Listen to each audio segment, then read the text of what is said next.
Paano kung ang pinaka-powerful na magagawa mo para sa bansa ay hindi maingay, hindi viral at hindi napapansin, kundi ang manalangin? Sa Bible, makikita natin na bago baguhin ng Diyos ang isang bansa, madalas sinisimulan niya muna sa puso ng kanyang mga tao. Ang prayer, hindi ito last resort, hindi ito last option, hindi ito ginagawa lang kapag wala na talaga tayong pag-asa.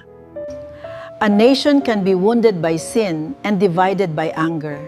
But when God's children pray, there is hope.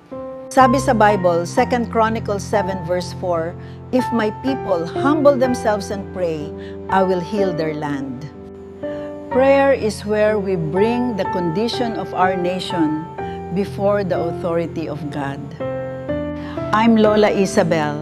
Stay blessed and continue to be a blessing. To God be the glory. Follow and share HCJF Alapan for more content that will strengthen your faith.